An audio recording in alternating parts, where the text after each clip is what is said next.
Hello again. The chemical weapons attack in Syria this week was not the first. In 2013, over 1,000 people were killed in a gas attack. The UN responded by sending a team of weapons inspectors in to destroy President Assad's stockpile.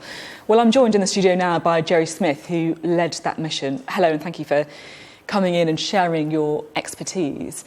Now, we all have seen the horrific images of what happened earlier this week in Syria. Can you just try and explain what the human impact of that kind of attack would be? I mean, what would happen if this studio filled up with that kind of gas, for example? Yeah, just very, very quickly, Sophie, I didn't lead the investigation. That was done by Professor Åke Sällström. We're giving you permission. I was there afterwards.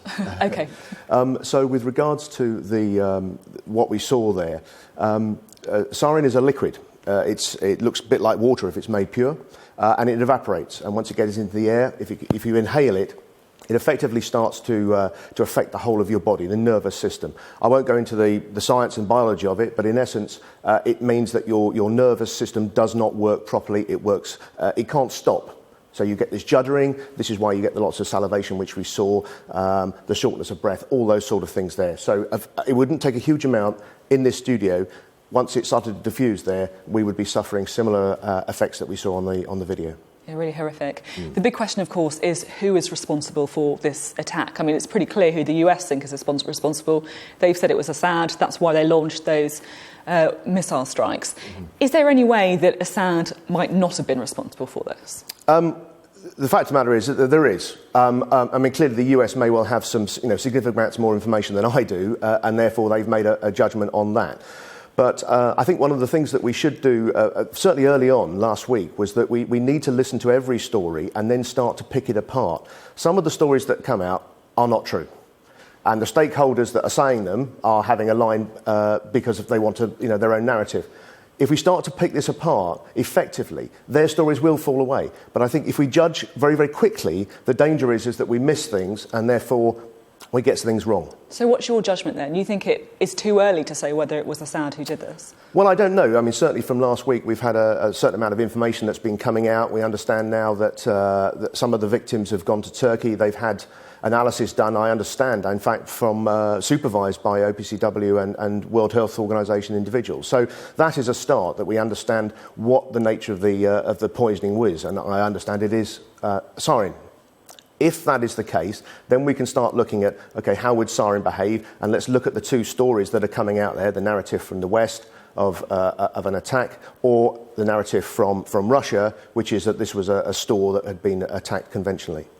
Now, either way, there clearly were these chemical agents, these chemical weapons in Syria. Now, you were there in 2013 trying to get rid of all the Assad regime's stockpile. Did they play for fools? Well, we've got to go back to 2013 and see where the world was at this stage. Don't forget, the Western interventions had not been really judged as a success in Iraq and Afghanistan. Clearly, what we saw in those terrible pictures in Ghouta and the other places around Damascus was people suffering from chemical agent. Professor Sällström's investigation demonstrated that nerve agent had been used. Syria came to the table, assisted by Russia, and I think President Obama made a judgment that actually, rather than bombing Syria, which wouldn't get rid of a huge amount of those chemical weapons, better to take the peaceful approach and remove it. What we do know is Syria declared over 1,000 tons of chemical munitions and chemical stockpile, and that has been destroyed and removed. The OPCW, some of it must have been hidden. Well, the OPCW, the guardians of the Chemical Weapons Convention, operate on the member states giving them the detail that then is verified.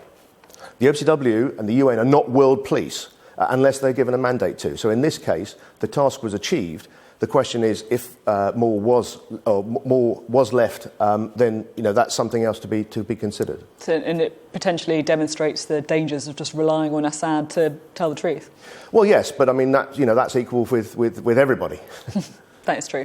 Now, you're probably going to hate the question I'm about to ask you because obviously you're not a politician, but at the same time it is quite refreshing sometimes to have someone in the studio who hasn't got a political agenda to try and push, someone who can see things with their own eyes. So, your personal view, was Trump right to launch those airstrikes? Well, you're right, and I'm not going to fully answer that question. What I will say is that clearly that action in itself has brought the attention of the Russians and the Syrian government to the fact that there may well now be consequences to actions. That is, of course, if that narrative of the attack being as a result of the Syrians, the Syrian Air Force.